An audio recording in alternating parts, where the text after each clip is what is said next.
So topic का name है radio active decay law.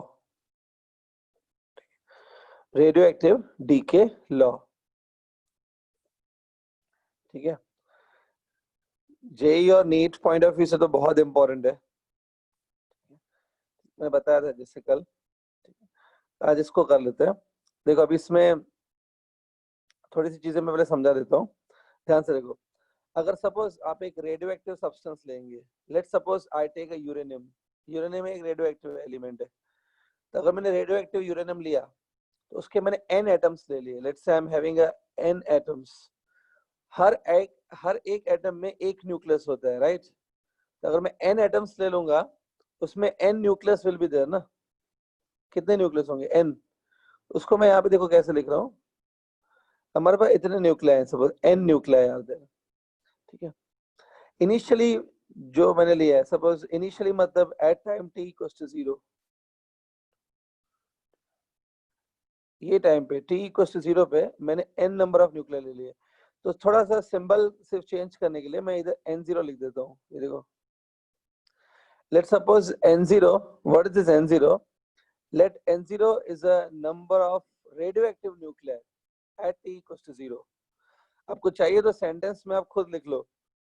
Sentence में वापस बोल देता हूँ, let n0 is a number of radioactive nuclei at time t equals to 0, ठीक है। मतलब हमने यूरेनियम के n0 न्यूक्लियस ले लिए। ये जो न्यूक्लियाई है, these are radioactive nuclei। इनमें से वो अल्फा बीटा गामा रेस निकलते रहेंगे ना। जैसे जैसे अल्फा बीटा गामा रेस निकलते रहेंगे तो आफ्टर लॉन्ग टाइम, कुछ टाइम के बाद, वो टाइम वीक्स में भी हो सकता है, डेज में भी हो सकता है, ईयर्स में भी हो सकता है। कुछ टाइम के बाद, वो हम डिस्कस बाद में करेंगे कितना टाइम लगता है, बट कुछ पर्टिकुलर टाइम के बाद क्या होगा, ये जो रेडियो एक्टिव न्यूक्लियाई है यूरेनियम सपोज, ये न्यूक्लियाई डीके मतलब डीके हो जाएंगे, दे कन्वर्ट्स इनटू पीबी। मैंने बताया था अगर ये पीबी बन गए, पीबी मतलब लेड बन गए तो वो डीके हो जाते हैं। तो जैसे जैसे टाइम पास होता जाएगा ना, ये न्यूक्लियाई डेड होते जाएंगे, डीके होते जाएंगे। दिस न्यूक्लियाई विल डीके, ठीक है। तो क्या लगता है, अगर ये न्यूक्लियाई डीके होते जाएंगे मतलब they will convert into PB, तो आपको क्या लगता है एज द टाइम पासेस हमारे पास यूरेनियम का कॉन्सेंट्रेशन कम होता जाएगा कि uranium will remain constant in the concentration? कम होते जाएगा। कम होते जाएगा ना। तो सपोज अभी क्या हुआ कि लेट नाउ ये initially I was having n0 number of atom, initially n0 atom थे, अभी आहिस्ता आहिस्ता कम होता जाएगा। Now suppose we are having n atoms, n0 नहीं, अभी n है, n0 एटम्स हो गए यूरेनियम के, n0 में से n हो गए। अगर n एटम्स है तो उसमें न्यूक्लियाई भी n ही होंगे ना, एक एटम में एक न्यूक्लियाई होता है। Let's say now we are having n nuclei of uranium at time equals to t। t time पर इतने न्यूक्लियस है n, ठीक है। सेंटेंस में आप कैसे लिखोगे, ऐसे लिख दो, let n be the radio active nuclear present at time equals to t। ये टाइम पे इतने न्यूक्लियाई है, मतलब बाकी क्या हो गए, थोड़े से डीके हो गए, ठीक है, ठीक है। So let n be the number of radio active nuclear at time equals to t। Clear?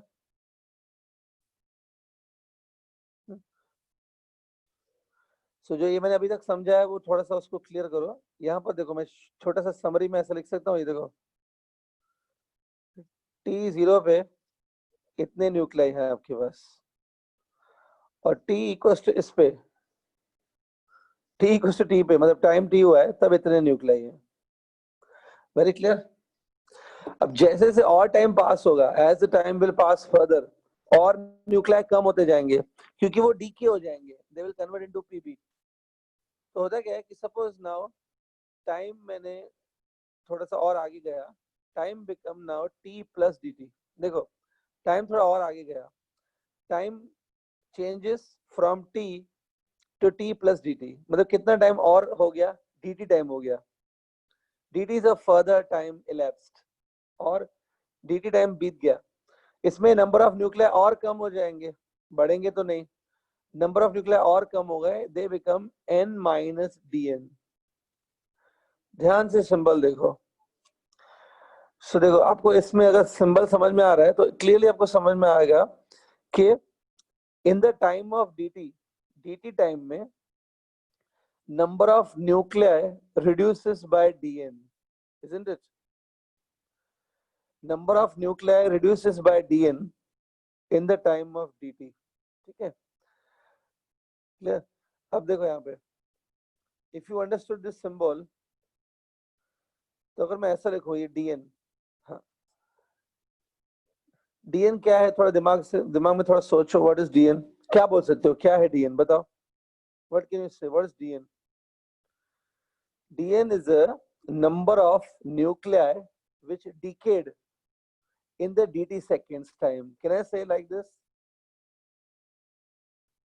क्या मैं ऐसा बोल सकता हूँ, dn is a number of nuclei which decayed in the time of dt? Yes or no? Yes sir. तो dn अगर मैंने लिखा है ना यहाँ पे, ये देखो मैंने यहाँ पे dn लिखा है, it's just a total number of nuclei which decayed. dn is a number of nuclei decayed. जैसे ही आप इसको dt से डिवाइड करोगे, suppose you divide with dt, now it become, ये क्या बन गया, it become the number of nuclei decay per second हो गया ना ये, ठीक है, हमने टाइम से डिवाइड किया, तो ये हो गया नंबर ऑफ न्यूक्लियाई डीकेइंग पर सेकंड, एक सेकंड में कितने डीके हो रहे हैं, ये वो हो गया, इसी को बोलते हैं रेट ऑफ डीके। आपको मालूम है फिजिक्स में अगर आप कोई चीज पर सेकंड में बता रहे हो, if you are expressing anything in the per second, उसको रेट कहते हैं। So dn by dt is a rate of decay. मैं बहुत आराम से जा रहा हूँ स्टूडेंट, लेकिन आपको अगर जो मैं बोल रहा हूँ उसको सुनना पड़ेगा, if you are not paying attention ये कुछ समझेगा नहीं फिर, ठीक है, तो look at my words what I am saying, I am going slowly. हाँ, तो dn by dt क्या हुआ, it's a rate at which decay is occurring, right, ठीक है। अब ये जो रेडियोएक्टिव डीके लॉ है ना, radioactive decay law, this law says, ये लॉ बोलता है कि जो ये है dn by dt, it's a rate of decay. ये रेट है ना एक चीज के ऊपर डिपेंड करता है, it is depending on the one quantity, it is proportional to one quantity। किस पे डिपेंड करता है, dn by dt, it's a rate of decay, it is directly proportional to n, it's directly proportional to n। n क्या है, n is a number of nuclei present at that instant। जिस instant पे, जिस time पे आप ये rate निकाल रहे हो ना, उस टाइम पे कितने नंबर ऑफ न्यूक्लियाई प्रेजेंट है उसके साथ रेट प्रोपोर्शनल होता है। मतलब अगर आपके पास ज्यादा नंबर ऑफ न्यूक्लियाई है, you are having lot of nuclei, n ज्यादा है, तो उस टाइम पे डीके का जो रेट है वो भी ज्यादा होगा, ठीक है। N is the number of nuclei at time t, याद है, n is the number of nuclei at time t. So अगर ये एन ज्यादा है तो उस टाइम पे रेट भी ज्यादा होगा डीके का, dn by dt is proportional to n। तो रेट जो है, rate of decay, that is decay per second, वो नंबर ऑफ न्यूक्लियाई पे डिपेंड करता है, ठीक है, फिर how many nucleis are present. अगर आप रेट निकालना चाहते हो इनिशियली, मतलब एकदम स्टार्टिंग में रेट कितना है, एकदम स्टार्टिंग में you want to find out the rate, beginning में रेट कितना है डीके होने का, तो क्या मुझे बता सकते हैं वो किसके साथ, किस पे डिपेंड करेगा, it will be proportional to what, N naught. चलो दिमाग चल रहा है लोगों का, बहुत अच्छी बात है। इनिशियली जो रेट होगा वो एन नॉट पे डिपेंड करेगा, क्योंकि initially number of nuclei are n naught, ठीक है, तो कितना रेट है वो नंबर ऑफ न्यूक्लियाई पे डिपेंड करता है, ठीक है, क्लियर। यही पता है एक्चुअली में, यही रेडियोएक्टिव डीके लॉ है, जिसको मैं वर्ड्स में अभी लिखवा दूंगा, but this is radioactive decay law. इसमें खाली एक चीज और है, यहाँ पर हम लोग माइनस साइन भी पुट करते हैं, we put here negative sign. Negative sign क्यों पुट किया है, negative sign indicate that as time increases the N is decreasing ना, टाइम बढ़ रहा है लेकिन एन तो डिक्रीज हो रहा है, तो ये जो डीएन है ना, डीएन इज एक्चुअली नेगेटिव, ठीक है।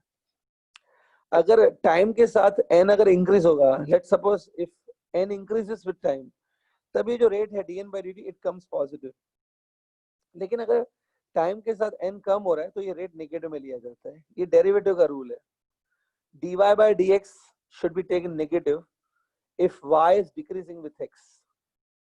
ये माइनस साइन इंडिकेट कर रहा है कि n decreases as t increases। समझा ये चीज? हाँ ठीक है। ये मैं आपको पहले लिखवा देता हूँ स्टेटमेंट ऑफ दिस लॉ, फिर हम लोग मैथमेटिकली आगे बढ़ेंगे। ठीक है, write down the statement of this law. Statement लिखो। हाँ स्टेटमेंट इसमें लिखो, the rate of decay, the rate of decay of radioactive substance, the rate of decay of radioactive substance at any instant of time, at any instant of time, comma, is directly proportional to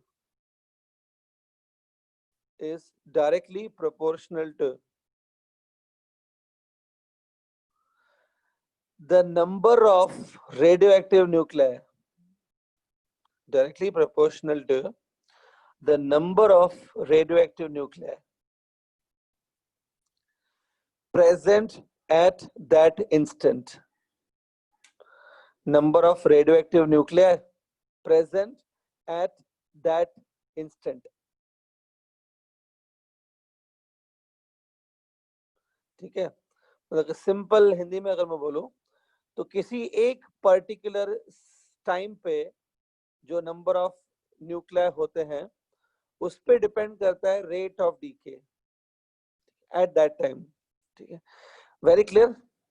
ठीक है, ठीक है, मैं आगे बढ़ रहा हूँ student, लेकिन आगे बढ़ने से पहले बस आपको एक चीज छोटी सी बता देता हूँ जो एक्स्ट्रा है, बट आपको पता होगा तो अच्छी बात होगी। रेडियोएक्टिव डीके लॉ जो आपने बनाया ना, ये लॉ जो हमने, ये सब स्टैटिस्टिकल डेटा पे बेस्ड होता है। Radioactive decay law is a statistical law. तुमने ये वर्ड सुना होगा स्टैटिस्टिक्स।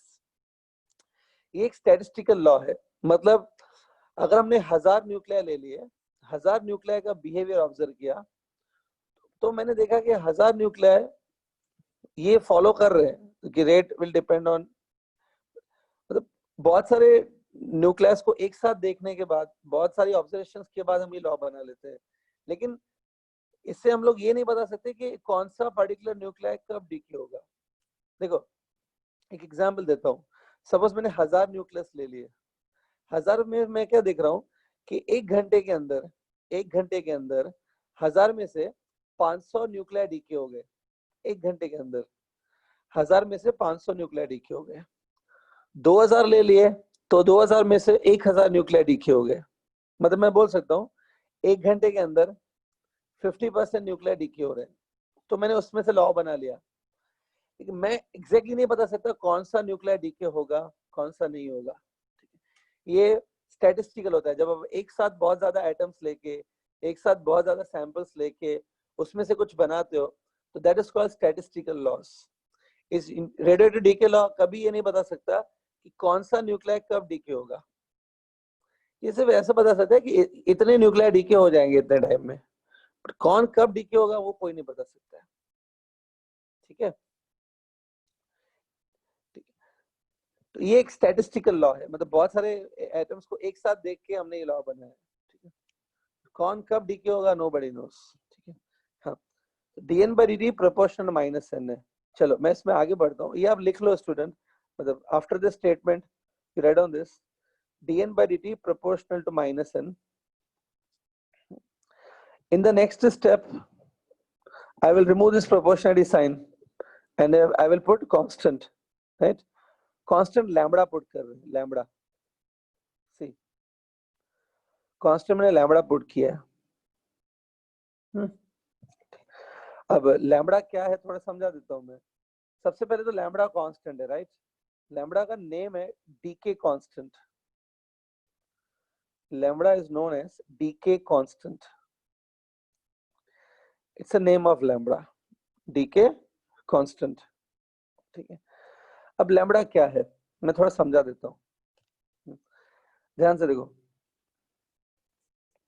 सी मैंने आपको बताया था कि जो ये रेट ऑफ डीके है, the rate of decay dn by dt, ये रेट किस पे डिपेंड करता है याद है? बोलो, रेट किस पे डिपेंड करता है? मैंने बताया था Number of nuclei. Number of nuclei present at that instant, right? हाँ, तो रेट जो है वो नंबर ऑफ न्यूक्लियाई जितने प्रेजेंट हैं उस पे डिपेंड करता है, एग्री। लेकिन पता है रेट एक और चीज पे डिपेंड करता है, rate also depends on one more thing. वो चीज है कि आपका एलिमेंट कौन सा है, यूरेनियम है कि पोलोनियम है कि थोरियम है। देखो अलग अलग रेडियोएक्टिव एलिमेंट्स है, रेट इस पे भी डिपेंड करेगा, रेट ऑफ डीके इस पे भी डिपेंड करता है कि सब्सटेंस कौन सा है। यूरेनियम जितना फास्ट डीके होगा under the same condition, polonium उतना फास्ट डीके नहीं होगा, वो कुछ अलग रेट से डीके होगा। सब्सटेंस कौन सा है वो भी मैटर करता है ना। जितने रेट से यूरेनियम डीके होगा, इट मे नॉट हैपन कि पोलोनियम भी उसी रेट से डीके होगा। सब्सटेंस भी इंपॉर्टेंट है ना, कौन सा सब्सटेंस है। तो लैम्बडा जो है ना, लैम्बडा सब्सटेंस पे डिपेंड करता है। Lambda is different for different different substances, ठीक है। यहाँ पे मैं वही लिख रहा हूँ, lambda is different for different radioactive materials. मतलब यूरेनियम के लिए लैम्बडा अलग है, पोलोनियम के लिए लैम्बडा अलग होगा, थोरियम के लिए लैम्बडा अलग होगा। लैम्बडा मटेरियल पे डिपेंड करता है, which material is going under decay, it depends on that। देखो अल्टीमेटली सबके सब पीबी में कन्वर्ट हो जाएंगे, all the nuclei will convert into PB. अगर यूरेनियम है वो भी पीबी में कन्वर्ट होगा, अगर थोरियम है वो भी पीबी में कन्वर्ट होगा। तो फाइनल डेस्टिनेशन तो सबका एक ही है, पीबी, दैट इज लेड। लेकिन कौन सा सब्सटेंस है उस पर भी डिपेंड करता है कि डीके कैसा हो रहा है, यूरेनियम है कि पोलोनियम है। क्लियर? ये लैम्बडा है। आप में से कोई मुझे लैम्बडा का यूनिट बता सकता है क्या? देख के जजमेंट लगा के बताओ इस फॉर्मूला से, what will be the unit of lambda? नहीं, per second. Per second. per yes sir, second. Very correct. Lambda का यूनिट है पर सेकंड, और I can say second raise to -1, second raise to power -1। ये मैं अभी नहीं explain करूंगा, इतना तो आपको दिमाग चलना चाहिए। You are coming to the almost now half of the 12th standard is over. मैं अभी ये नहीं कराऊंगा, खुद कर लो। लैम्बडा का यूनिट आ रहा है पर सेकंड, राइट? चलिए यहां तक लिख लिया सबने? Finish up to this.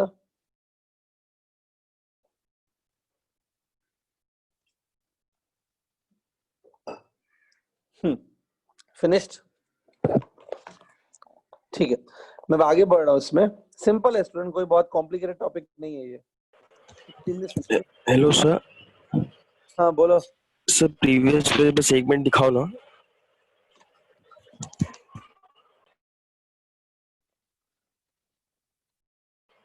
Okay sir.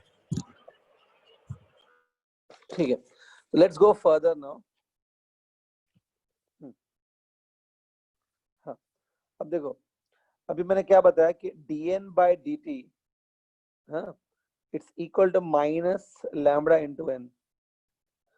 अब इसमें से मैं आगे बढ़ रहा हूँ स्टूडेंट, गोइंग फर्दर। ये रेट से बॉडी डीके हो रही है, this rate the substance is decaying. अब देखो क्या करना है, dn divided by n equals to minus lambda dt। मैंने देखो डिनोमिनेटर और न्यूमरेटर को इंटरचेंज किया, dt को यहाँ शिफ्ट किया, n को यहाँ डिनोमिनेटर में शिफ्ट किया। dn upon n equals to minus lambda dt। You can understand this. इसके बाद नेक्स्ट स्टेप में, स्ट्रिक्टली नेक्स्ट स्टेप में वी शुड इंटीग्रेट दिस। तो मैं यहीं पे कर रहा हूँ, आप अगले स्टेप में करना। I am integrating both sides. Integration किया है स्टूडेंट, अब तो आपका इंटीग्रेशन भी चालू हो गया होगा, राइट? आता है ना इंटीग्रेशन? इंटीग्रेशन आता है स्टूडेंट्स? इंटीग्रेशन सर थोड़ा बहुत आता है पर अभी स्टार्ट नहीं किया है। अच्छा, ये आता है कि integration of dn upon n कितना होगा? What will B integration of dn upon n? log n. It will be log n, right? log to the base e होगा actually. Yes. Student, integration of dn upon n, it is like integration of dx upon x, integration of 1 by x. इसका integration log x होता है, तो यहाँ पे log आएगा, but I think log to the base e होता है, right? log to the base e को हम लोग ऐसे लिखते हैं ln, ln,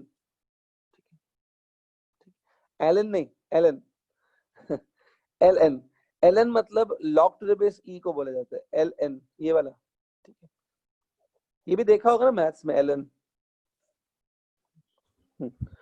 So integration of dn upon n will be ln. ln मतलब log to the base e of n. इधर यहाँ पे बताओ, राइट हैंड साइड पे आ जाओ. इसे राइट हैंड साइड पे लैम्बडा इज अ कांस्टेंट ना, लैम्बडा बाहर जाएगा इंटीग्रेशन से. It will be just integration of dt. Integration of dt will be t.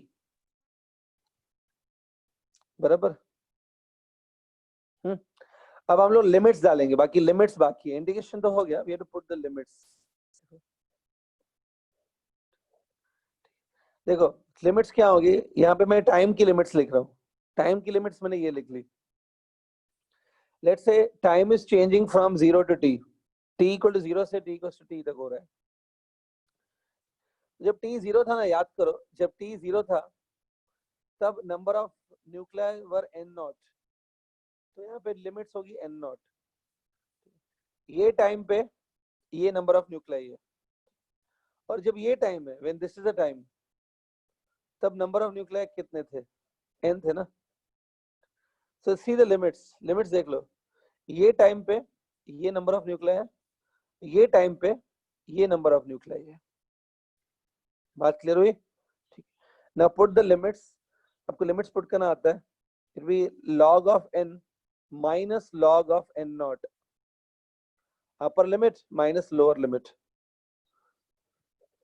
इधर आप लिमिट्स डालो t minus 0, it will be just t. I think it is simple mathematics. अब देखो यहाँ पे क्या है, log of n minus log of n naught. दो logs हैं जो सब्ट्रैक्ट हो रहे हैं. अच्छा, इधर log मत लिखना, ln ही लिखना है. ln सेम ln ही लिखना है ना, स्मॉल l स्मॉल n. हाँ, अब देखो ये है ln minus ln, log subtract हो रहा है. इसको मैं ऐसे लिख सकता हूँ, ln of n upon n not. Subtraction जब log का है उसको डिवीजन लिख सकते हैं ना, ln of n upon n not.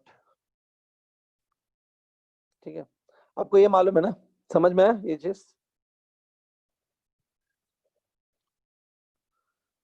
ये देख लो स्टूडेंट, अभी तक कोई कंफ्यूजन है, कोई मैथमेटिकल स्टेप्स में अगर डाउट है तो अभी पूछ लो, मैं आगे नहीं बताऊंगा फिर वो. अभी तक कुछ ऐसा स्टेप है जो नहीं क्लियर है तो बोलो.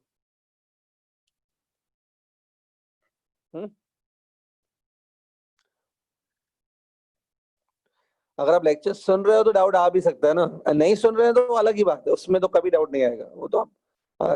लेकिन by chance if you are listening, कुछ डाउट है तो पूछ लो पहले, हो सकता है कोई सुन रहा हो. ठीक है, सो अभी तक क्लियर है. अब देखो, हाँ ना, ये जो log है ना, ln लिखा है ना, log अगर उस तरफ शिफ्ट कर दूं मैं, if log shift on that side, तो वो बन जाता है e to the power minus lambda t.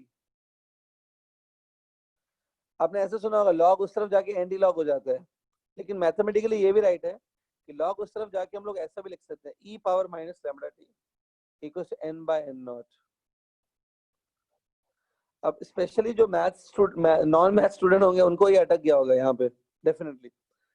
फिर भी मैं एक बार पूछ लेता हूँ, किसी को ये स्टेप में डाउट है क्या, जो लास्ट स्टेप लिखा है मैंने यहाँ से यहाँ तक? देख लो ये लास्ट स्टेप, किसी को इसमें कंफ्यूजन है क्या? नथिंग, कोई रिप्लाई नहीं आ रहा है, इसका मतलब कोई डाउट नहीं है ना? ठीक है, जो मैथ स्टूडेंट है उनको तो नहीं होगा, वो मैथ्स में इतना आता है लॉग, तो नॉन मैथ स्टूडेंट अटक सकते हैं ना, दैट्स फाइन. ठीक है, सो आई होप कोई डाउट नहीं है अभी तक. ठीक, चलिए आगे बढ़ते हैं. Now n0 will go on that side. n0 का अब यहाँ शिफ्ट करो, you will get one formula that n is equal to n0 e to the power minus lambda t. ये फॉर्मूला बनेगी ना, very very very important formula. ये formula किसकी formula है? This formula gives you n. ये n की formula है ना. ये n क्या है? n is the number of nuclei present at time t.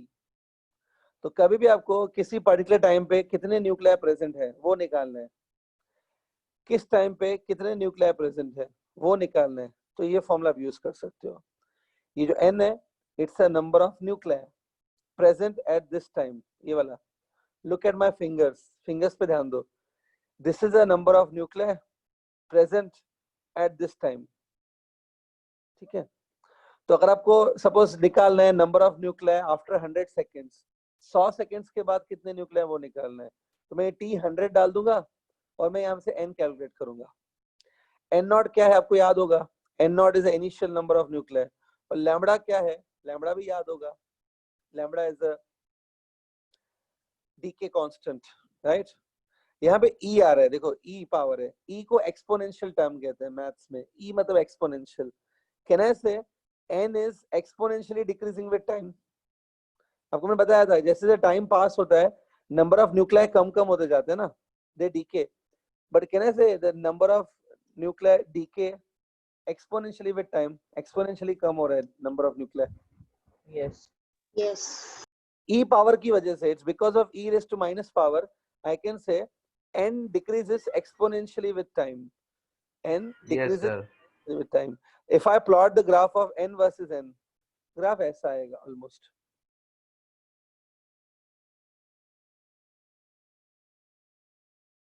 ये होता है एक्सपोनेंशियल ग्राफ. एक्सपोनेंशियली कम होगा. स्टार्टिंग में this graph will be vertical, मतलब काफी वर्टिकल जैसा होगा, बट बाद में ये शार्पली गिरेगा इस नीचे. This is considered as a exponential graph. चलो, इसमें मैं आपको एक छोटा सा पॉइंट और दिखा देता हूँ इस ग्राफ में. इस ग्राफ के ऊपर अगर मैं एक पॉइंट ले लूं, if I take one point on the graph, तो उस पॉइंट का मैं x और y कोऑर्डिनेट पता लगा सकता हूँ. इस पॉइंट का x कोऑर्डिनेट है let's say t, y coordinate है लेट्स से n. देख लो डायग्राम में. अब इसके nearby, very near to this, I am taking another point. इसके नियर में एक और पॉइंट ले रहा हूँ. देखो नियर बाय लेना है, बहुत दूर नहीं ले सकते, नियर बाय ले लिया. ठीक है. अब देखो ये जो मैंने न्यू पॉइंट लिया है उसका भी x और y कोऑर्डिनेट है. इस पॉइंट का जो x कोऑर्डिनेट है वो है t प्लस dt. देख लो डायग्राम से ही समझ में आ रहा है, t से ज्यादा होगा ना x coordinate, t plus dt है. अब इसका y कोऑर्डिनेट देखो, but if you see y coordinate कम हो गया है, it has decreased. y coordinate होगा n माइनस dn. मतलब इन दोनों पॉइंट्स के बीच में y coordinate decreases by dn, x coordinate increases by dt, right. तो ये दो पॉइंट्स है, दोनों के कोऑर्डिनेट लिखे हैं. ठीक है. अगर आपको यहाँ पे स्लोप फाइंड करना है, if you want to find slope at this point, अगर आपको इस ग्राफ का स्लोप निकालते हो, slope at a particular point, slope is given by change in y coordinate upon change in x coordinate ना, delta y by delta x. तो थोड़ा सोचो, चेंज इन y कोऑर्डिनेट कितना है, dn है, और चेंज इन x कोऑर्डिनेट कितना है, dt है. लेकिन अब थोड़ा ध्यान से सोचो, तो change in y coordinate dn नहीं है, माइनस dn आएगा. अब करके देखना भले, जैसे आप स्लोप निकालते हो वैसे नॉर्मली स्लोप निकालो, तो slope minus dn by dt आएगा ऑटोमेटिकली, प्लस नहीं आएगा. मतलब स्लोप नेगेटिव में आएगा. यस. तो याद रखो, ऐसा ग्राफ अगर हो ना, इसका अगर आप स्लोप निकालते हो at any point, if you find slope at any point, slope will give you dn upon dt. dn upon dt क्या होता है, रेट ऑफ डीके होता है ना. So slope will give you rate of decay. किसी भी point पे आप स्लोप निकालोगे तो वो रेट ऑफ डीके दे देगा उस पॉइंट पर. ठीक है, बात समझ में आई? Very clear this radioactive decay law, पूरा क्लियर है? हाँ सर. सर वो आपने स्टार्टिंग में साइन क्यों नहीं लिया वो dn by dt के लिए माइनस? जोर से बोल, क्या बोल रहे हैं? वापस बोलो। सर स्टार्टिंग में आपने साइन क्यों नहीं लिया वो dn by dt के लिए माइनस में? लिया था ना, ये क्या है? मैंने सर साइन साथ ही किया, मैंने साइन कभी भी स्किप नहीं किया। ये क्या इधर भी है? हाँ हाँ okay sir. Everywhere it is there. ठीक है, सो आई होप ये ग्राफ sir. भी कंप्लीट हो गया बना के। क्लियर? एक बात बताओ स्टूडेंट, आपके केमिस्ट्री में एक चैप्टर है ना केमिकल काइनेटिक्स करके, हाँ उसमें ऐसा कोई फॉर्मूला है कि rate of reaction equal to R equal to R naught, ऐसा कोई फॉर्मूला है उसमें? है केमिस्ट्री में भी रेट ऑफ रिएक्शन की हाँ सर, हाँ है। लीनियर इक्वेशन है। सिमिलर इक्वेशन है? क्या है वो इक्वेशन? पढ़ के बता दो सौरभ, क्या है इक्वेशन? रीड कर, मतलब याद है? सर याद तो नहीं, केमिस्ट्री की बुक में है। पता है वो इक्वेशन ऐसा है, R is equal to R naught e raise to minus lambda T. ठीक है, तो ऐसी सिमिलर इक्वेशन आपको केमिकल काइनेटिक्स में भी मिलेगी स्टूडेंट्स। ठीक है, चलिए मैं आगे बढ़ रहा हूँ अभी, I am going further. So the equation that we got is n equals to n naught e raise to power minus lambda T. ठीक है, ये इक्वेशन आ गया। चलिए क्लियर है ना? बहुत ही है। मैं भी इसके आगे बढ़ रहा हूँ स्टूडेंट। नेक्स्ट एक चीज है half life. Still we are discussing radioactivity only, अभी भी हम लोग सेम टॉपिक पे हैं। नेक्स्ट इसमें चीज है हाफ लाइफ। सुना होगा ये चीज शायद, हाफ लाइफ, आधी जिंदगी। हाफ लाइफ सुना है किसी ने? पहले सुना है? Yes sir. Yes half sir. Life क्या होता है मैं बता देता हूँ। हाँ, अगर आपने सपोज एक यहाँ पे डायग्राम देखो, स्क्रीन पे देखो, अगर आपने स्टार्टिंग में, अगर आपको याद है स्टार्टिंग में आपने इतने एटम्स लिए थे रेडियो एक्टिव के, ठीक है, these are the number of nuclei taken in the initially n naught। ठीक है, जैसे जैसे टाइम पास होगा, एज टाइम विल पास, ये न्यूक्लियाई डीके होते जाएंगे ना, तो इन न्यूक्लियाई का नंबर कम होता जाएगा। The time after which number of nuclei will become this much, जितने टाइम के बाद नंबर ऑफ न्यूक्लियाई इतने हो जाएंगे। कितने हो गए? आधे हो गए क्या? The time after which number of nuclei become half, उस टाइम को हाफ लाइफ कहते हैं। हाफ लाइफ वो टाइम है जिसके बाद नंबर ऑफ न्यूक्लियाई आधे हो जाते हैं। सपोज आपने 1000 न्यूक्लियाई लिए, हाँ, 1000 न्यूक्लियाई में से 500 न्यूक्लियाई हो गए, मतलब आधे हो गए।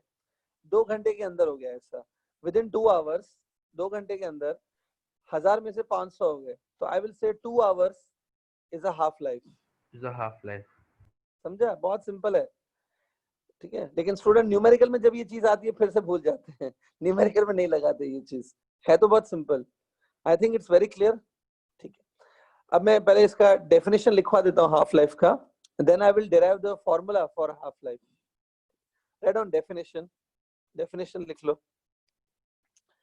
Half life of a radioactive substance, write down, half life of a radioactive substance is defined as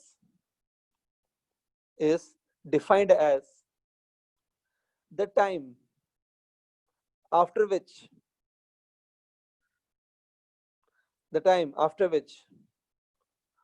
the number of radioactive nuclei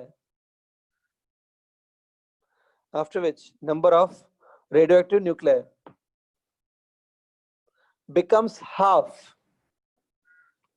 the number of radioactive nuclei becomes half of its initial value,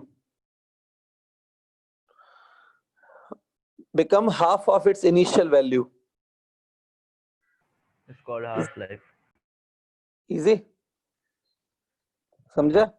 ठीक है, अब half life की हम लोग formula भी derive कर सकते हैं, बट फॉर्मूला डिराइव करने से पहले मैं हाफ लाइफ का सिंबल बता लेता हूँ। देखो स्टूडेंट, एक याद रखो, हाफ लाइफ एक्चुअली एक टाइम होता है, इट्स जस्ट अ टाइम, मतलब हाफ लाइफ सेकंड्स में मेजर होगी, टाइम है ये वो टाइम है जिसके बाद सब्सटेंस आधा हो जाता है।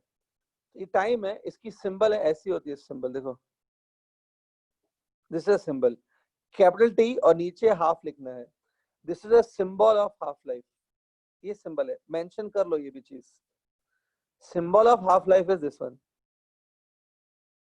ठीक है, चलो अब इसकी एक फॉर्मूला डिराइव करके बता दूं। आप में से किसी को फॉर्मूला पहले से पता है तो बता सकते हैं क्या? नहीं मालूम है?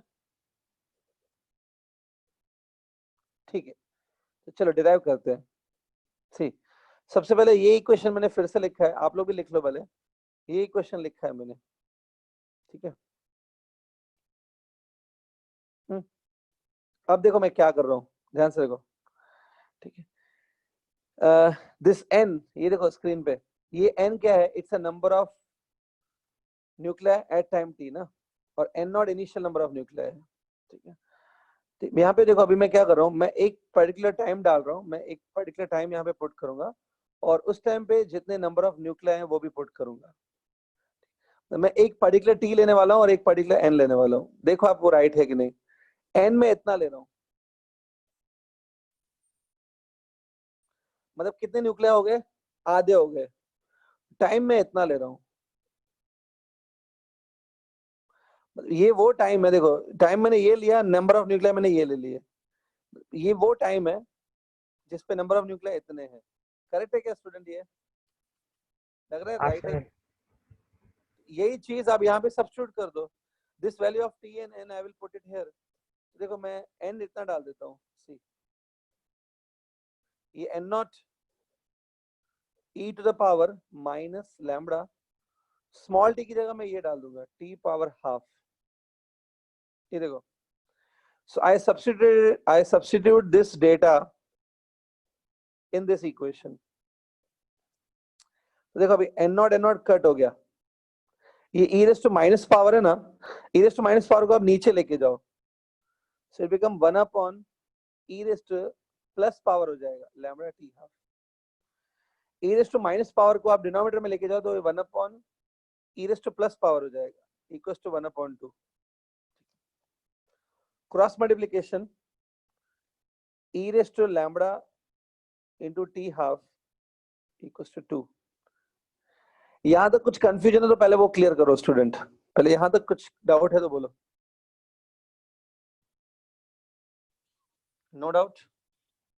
No sir. ठीक, अब क्या करेंगे,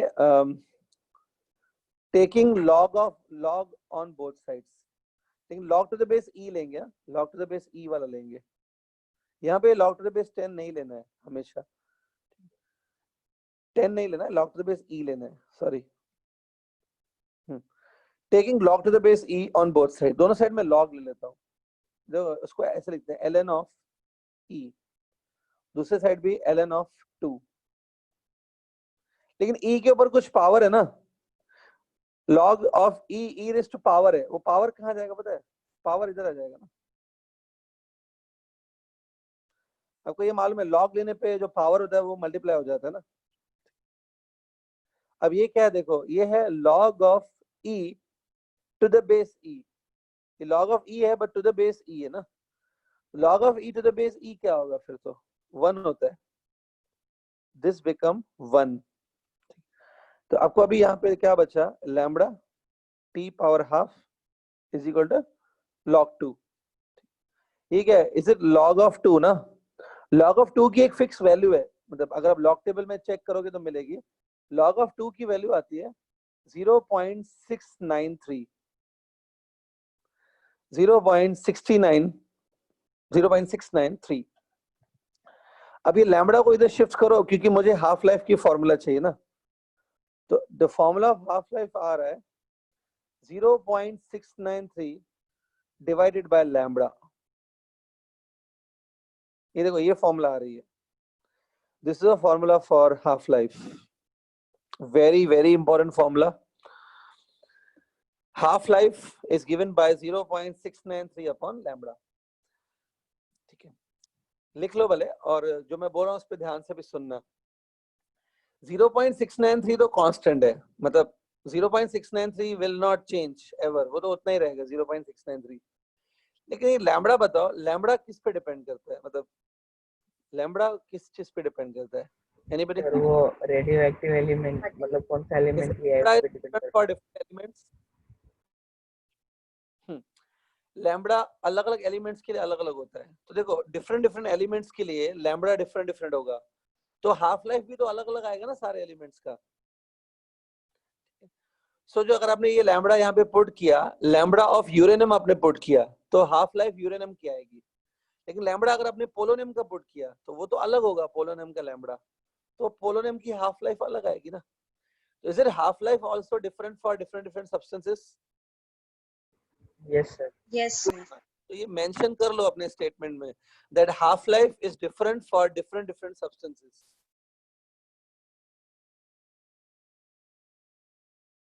ठीक है। अब मैं देखो, मैं कुछ चीजों की हाफ लाइफ आपको बता सकता हूँ। अभी मैं आपको यूरेनियम की हाफ लाइफ बता सकता हूँ, मुझे मालूम है। लेकिन आई सजेस्ट आप इंटरेस्ट लो, थोड़ा खुद फाइंड करो। Go on the Google, Wikipedia, Google में जाओ, half life of uranium find करो, थोरियम की भी फाइंड करो। थोरियम, थोरियम भी एक रेडियोएक्टिव सब्सटेंस है। थोरियम और पोलोनियम, ये तीन बहुत फेमस रेडियोएक्टिव सब्सटेंस है। Uranium, polonium, thorium. आप जाके खुद फाइंड करो। खुद करोगे ना तो याद भी रहेगा, मैं बताता हूँ वो दिमाग से निकल जाता है। So you put efforts and find करो। इंटरेस्टिंग हाफ लाइफ है इन सब की। मतलब आप सोचेंगे अरे ऐसे कैसे हाफ लाइफ है, इतना कैसे, इतना बड़ा हाफ लाइफ है, इतना छोटा कैसे हो गया। ठीक है, you please find on your own what is the half life of uranium, thorium and polonium. Take it as a homework. Okay, homework है ये, गूगल वर्क है, करो और फाइंड करो। ठीक है। So half life समझा? It's a time after which substance become half. That's it. That is called half life. Clear? हाँ, अब देखो, before I go to next topic, next बस छोटा सा एक टॉपिक है। Before I go to next topic, half life के ऊपर MCQs भी आते हैं। There are many times MCQ on the half life. तो छोटी सी एक कॉन्सेप्ट समझा देता हूं मैं, little small concept I am explaining. See this, suppose आपके जो इनिशियल नंबर ऑफ न्यूक्लियाइज है ना, वो N0 है। ठीक है, एक हाफ लाइफ के बाद, सपोज एक हाफ लाइफ बीत गई, one half life is over, तो ये N में से N0 विल बिकम N0/2 हो जाएगा वो। और एक हाफ लाइफ बीत गई, one more half life went, तो N0/2 वापस आधा हो जाएगा। There will be half of N0/2, मतलब कितना हो जाएगा, N0/4। ठीक है, और एक हाफ लाइफ बीत गई, तो ये हो जाएगा, क्या हो जाएगा, it will become half of 1/4, half of 1/4 मतलब 1/8। तो पहले ये समझो, ये ऐसे गिरते जाता है, it eventually falls this way, पहली चीज। ठीक है, अब देखो कितनी हाफ लाइफ बीत गई, 1 2 3 ना, 3 हाफ लाइफ बीत गई।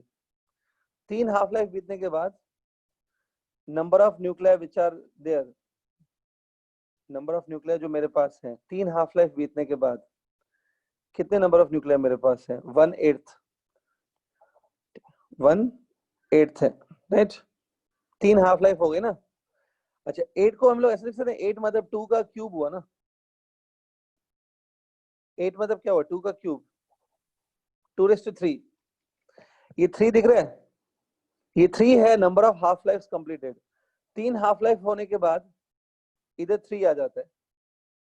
अगर 4 हाफ लाइफ हो जाएंगी ना, तो इधर raised-4 आ जाएगा। थोड़ा सोचो, वो एक हाफ लाइफ के बाद इट्स 2:1, 2 हाफ लाइफ के बाद ये है 2:2, 3 हाफ लाइफ के बाद ये है 2:3।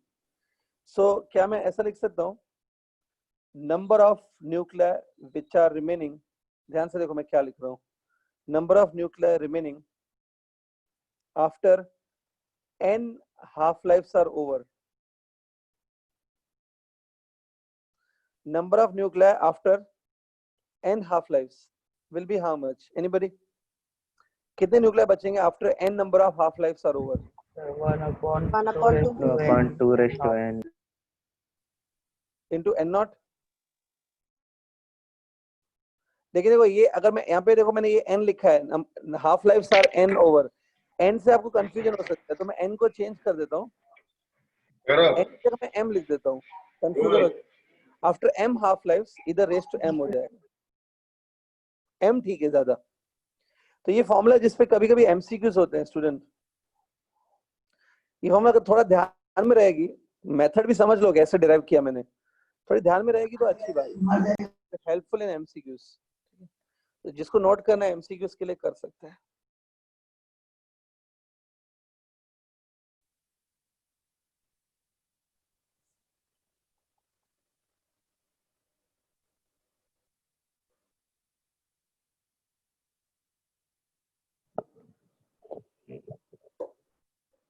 क्लियर?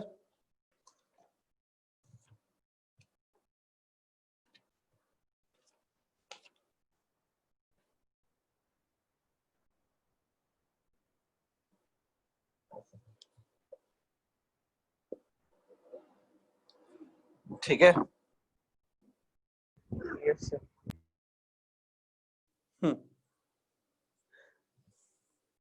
Okay, listen now. ये तो हो गया आपका, कोई बड़ी बात नहीं है, इट्स इजी। ठीक है, तो मैं क्या कर रहा हूँ, before I go to further, next बस एक छोटा सा टॉपिक बाकी है रेडियो एक्टिविटी में। वो छोटे के टॉपिक का नाम है एवरेज लाइफ। हाफ लाइफ हुआ ना, एक टॉपिक होता है average life. But average life जाने से पहले एक छोटा सा मैं न्यूमेरिकल करा देता हूँ हाफ लाइफ के ऊपर। Let's solve one numerical on the half life. ठीक है, राइट ऑन अ क्वेश्चन, लिखो। Hello sir. हाँ बोलो। हाँ सर, एक डाउट है, मेरा माइक का तो हुआ नहीं सर। ये हाफ लाइफ आप बोले इतना एन नंबर टाइप रहेगा, बट सर हाफ लाइफ का मतलब वो इनिशियल जितना तो उससे हाफ हो जाता है। हाफ लाइफ मतलब सर अगर 2 हाफ लाइफ कंप्लीट हो गया तो पूरा खत्म हो जाना चाहिए ना? नहीं नहीं नहीं नहीं, देखो इनिशियल मतलब क्या होता है, इनिशियल मतलब एकदम स्टार्टिंग का इनिशियल नहीं।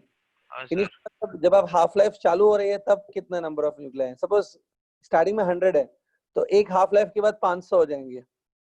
ठीक है, और सर जब आप दूसरी हाफ लाइफ स्टार्ट कर रहे हो तब नंबर ऑफ न्यूक्लियाई 500 है ना, 500 will be counted as the initial number, तो 500 का हाफ हो जाएगा, दैट इट विल बिकम 250। और एक हाफ लाइफ के बाद 250 का आधा हो जाएगा, दैट इज 125। ऐसा नहीं है कि 2 हाफ लाइफ के बाद सब्सटेंस खत्म हो जाता है, ऐसा नहीं है, कम कम होते जाता है। सर आई थॉट कि अगर 100 है, 100 में से हाफ लाइफ देखो जो मैंने बताया ना लॉजिक, वो समझा आपको, आई थिंक राइट, जो मैंने बताया। लेकिन उसका भी रीजन बता देता हूँ मैं। देखो क्या होता है, सपोज स्टार्टिंग में 1000 न्यूक्लियाइज है, 1000 हाँ। मतलब ज्यादा है ना, 1000 is a big number. Suppose 1000 है तो उस टाइम पे रेट भी ज्यादा होगा, रेट डीके का। याद करो रेडियो एक्टिव डीके लॉ क्या बोलता है, dn/dt प्रोपोर्शनल टू n। तो इनिशियली 1000 होंगे ना, number of nuclei are too much, 1000 is big number, तो रेट भी ज्यादा होगा। रेट ज्यादा होगा मतलब वो डीके होते जाएगा। तो सपोज 2 घंटे के अंदर 500 डीके हो गए, 500 डीके हो गए, तो हाफ लाइफ इज 2 आवर्स, 500 हो गया 2 आवर्स के बाद। लेकिन सर। अभी नंबर ऑफ न्यूक्लियाई कम हो गए ना, अभी 500 हो गए, जैसे नंबर ऑफ न्यूक्लियाई कम हो गए रेट भी डीके, रेट ऑफ डीके भी कम हो जाएगा ना। डीके भी कम हुआ। अब वो उतना रैपिडली डीके नहीं होगा। तो पहले 2 घंटे में वो 500 डीके हो गया, अभी वो 2 घंटे में 500 डीके नहीं हो पाएगा, 250 खाली डीके होगा। उतना रेट ऑफ डीके मेंटेन कर सकते हैं कुछ ऐसा, मतलब? नहीं, रेट ऑफ डीके कैसे मेंटेन होगा, as a time passes rate of decay कम कम होता जाता है, रेट ऑफ डीके भी कम होते जाते हैं। देखो एक बात बताओ, देखो चलो छोड़ो, मैं न्यूमेरिकल बाद में करता हूँ। इसने जो डाउट पूछा है बाकी स्टूडेंट को भी रह सकता है, वो एक सिंपल बताता हूँ मैं। जैसे मैंने आपको बताया था रेडियो एक्टिव जो है ना वो स्टैटिस्टिकल लॉ है, पॉपुलेशन भी स्टैटिस्टिकल। अगर कोई पॉपुलेशन की स्टडी करता है, let's say you are studying population of India जो बढ़ती रह रही है कंटिन्यू, अगर पॉपुलेशन की स्टडी कर रहे हो वो भी स्टैटिस्टिकल होती है, क्योंकि इतने सारे लोग हैं। चलो मैं आपको एक पॉपुलेशन के एग्जांपल से समझा देता हूँ, ध्यान से सुनना। सपोज मैंने देखा कि 1 लाख जब लोग हैं, सपोज किसी सिटी में 1 लाख लोग रह रहे हैं, 1 लाख में से क्या हो रहा है, हर रोज 500 लोगों की डेथ होती है।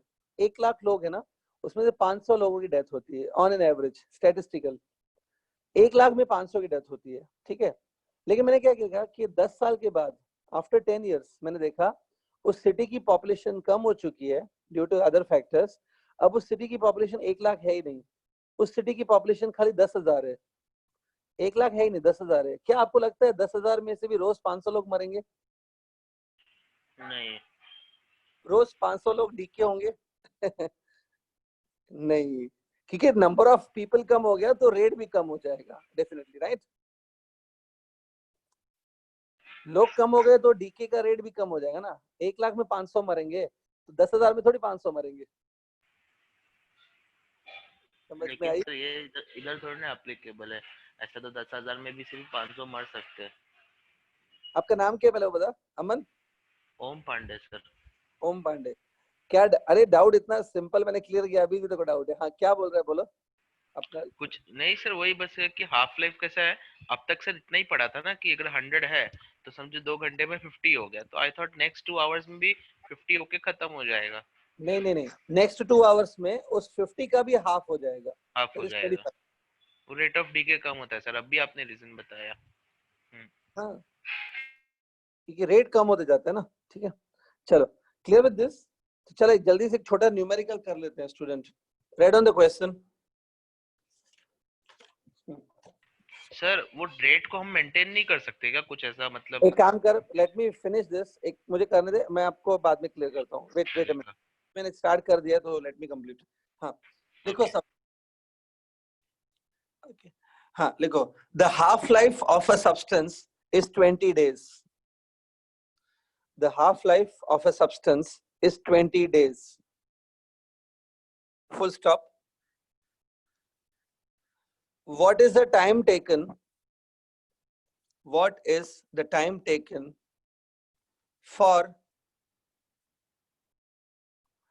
7/8? Write down 7/8. What is the time taken for 7/8 of original mass? Okay. What is the time taken for 7/8 of the original mass to decay? To decay. Question mark.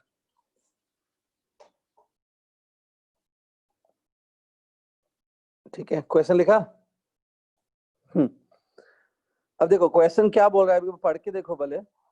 बोला है कि एक सब्सटेंस की हाफ लाइफ 20 days है।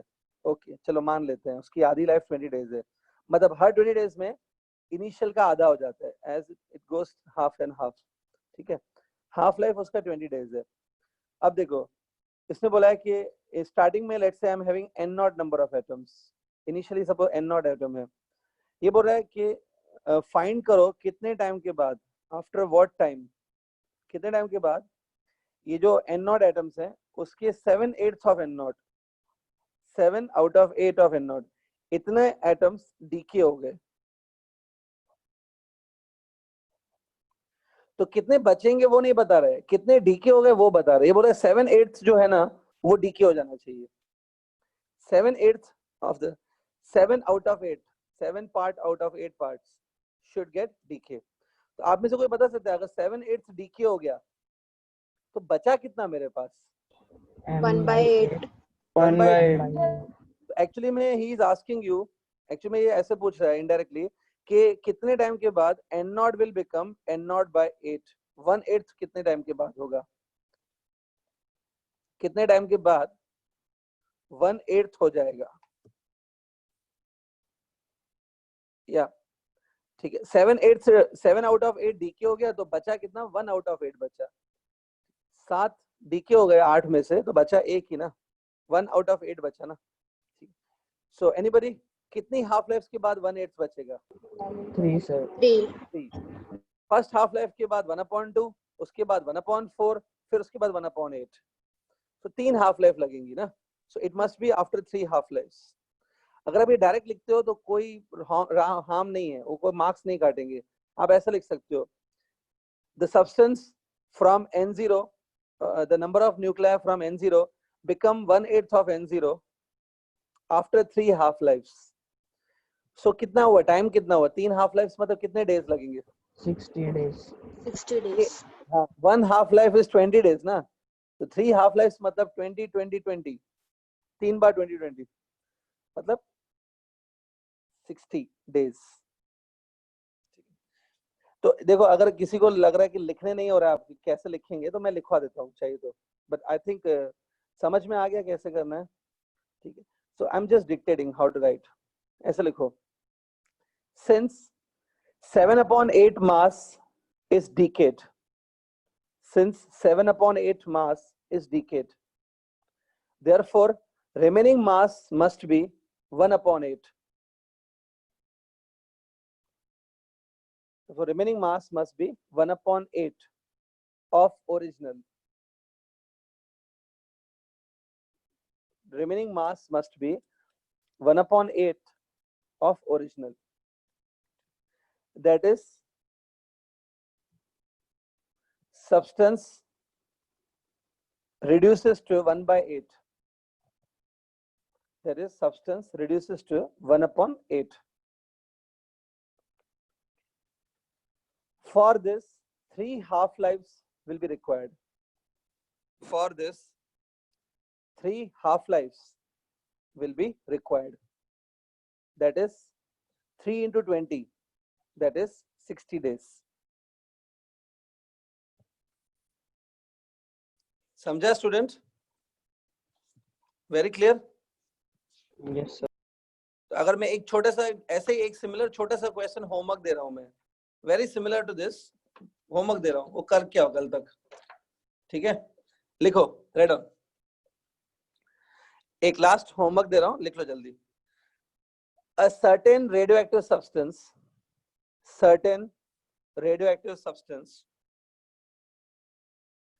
decay to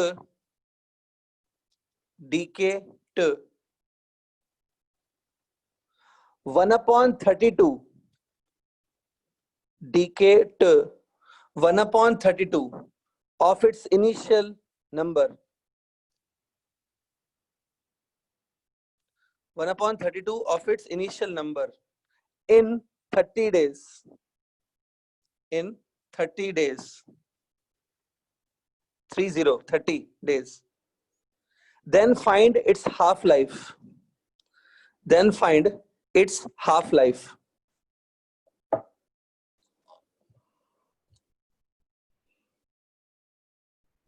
question लिखा, मैं एक बार वापस बोल देता हूं। A certain substance decays to 1/32 of its initial number in 30 days, 30 days. Then find its half-life. ठीक है? अगर अभी भी कोई कर रहा है तो आंसर मत बताना, आंसर आप कल ही बता सकते हो। You have to tell me tomorrow. कल मैंने किसी भी स्टूडेंट को पूछा तो आपको ये आंसर बताना पड़ेगा। Okay, will continue in the next time. अब जिनको भागना है भाग सकते हैं, मतलब ब्रेक लेना है तो ले सकते हो। कुछ कंफ्यूजन है तो अभी पूछ लो किसी और को। Hello sir. हाँ बोलो। सर वो वीडियो में ना एक डाउट था, वो जो आपने बताया था ना कि ये